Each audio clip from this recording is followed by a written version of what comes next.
সামনে আসে আসে। এবার এরা বলবে যেমন মেয়েরা কাজ করে, এরা তো অনেকেই বসে থাকে যে যেমন মেয়েরা আজকাল যা করছে তাতে তো মরবেই, কিন্তু না না, বল বল, একদম বল।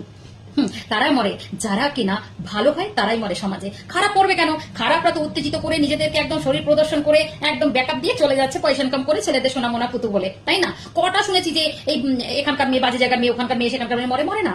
আর সেই সেই উত্তেজিত সেই ছেলেগুলো যারা এই নোংরা ভিডিও এটা সেটাদেরকে দেখছে অন ক্যামেরাতে, তাদেরকে দেখে হয়ে সামনে যাদেরকে পাচ্ছে তারাই। আচ্ছা তোমরা বলো তো, তোমরা যদি এখন আমাকে অনেকেই বলবে যে যেমন মেয়ে তেমনি তাদের সাথে সেরকম হচ্ছে, অনেকে যারা বলে তাদের একটা উত্তর দিতে চাই। 6 মাসের শিশু থেকে 1 বছর 1.5 বছরের শিশু এবং 7 বছরের শিশু, 16-13 বছরের শিশু, একজন শিশু, তাদের কি অপরাধ?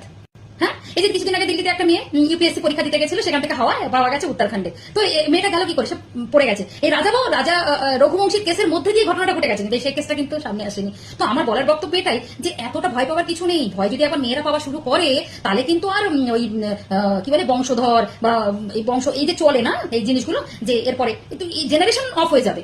তো মেয়েরা কিন্তু কোনো সময় ভয় পায়নি, মেয়েরা কিন্তু সবকিছু ওই যে মুখ বুঝে সহ্য করে ভালোবেসে এগিয়ে যাচ্ছে। তো মাথায় রাখতে হবে যে ক্রাইম যারা করে তাদের মেন্টালিটিটা অন্যরকম থাকে। সব মেয়েরা সমান না, যেমন সব ছেলেরা সমান না, তেমনি সব মেয়েরাও সমান।